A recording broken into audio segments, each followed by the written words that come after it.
Abba in ancient Philippine worship. The title Abba was recorded in 1521 by Antonio Pigafetta, who documented that some natives of the Philippines called upon one God, and they called him Abba.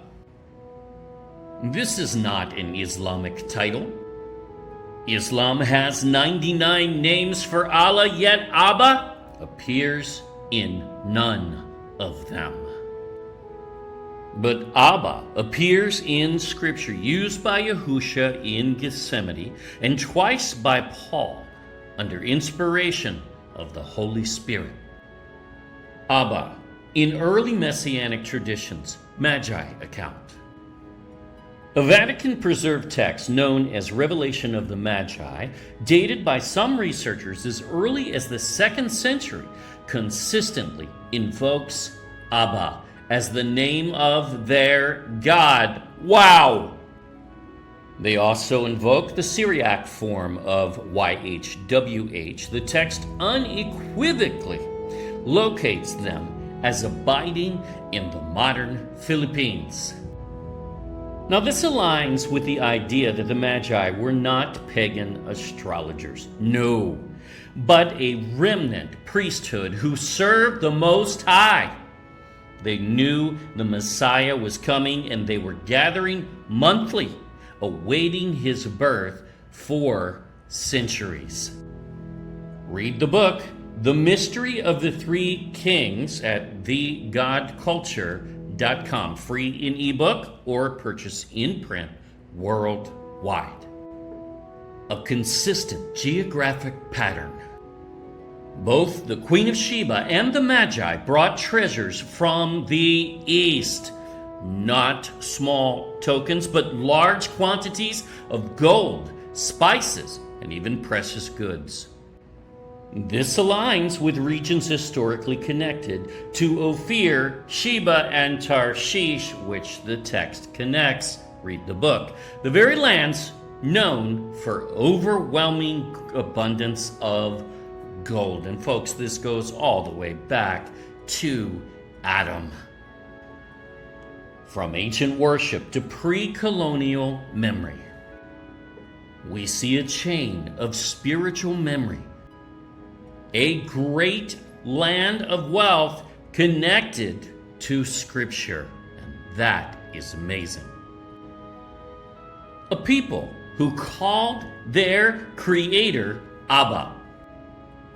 A script and alphabet beginning with Abba and ending with Yah. Whoa! Whether preserved consciously or embedded in ancestral echo, this is not accidental. Coincidence would be an impossible ratio. A voice waiting for restoration.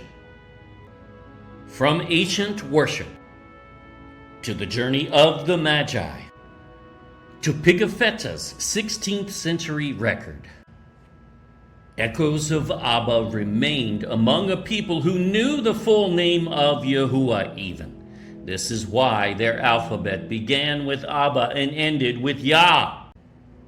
Abba was never fully lost, only awaiting completion. Today, as the name of Yahuah returns, Abba to Yah becomes more than phonetic coincidence. It becomes a journey of identity. A pattern not forced, but uncovered. The question remains.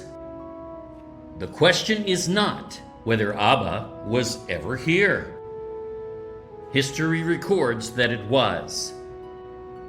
The question now is, will this generation rise and complete what was left echoing in their ancestors' worship?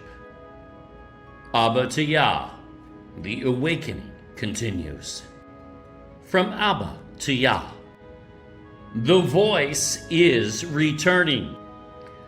For Yahuah is restoring his name to the isles. Abba was the cry of people reaching toward their Creator. Yah is the answer of the Father revealing himself once again. Foundations rising.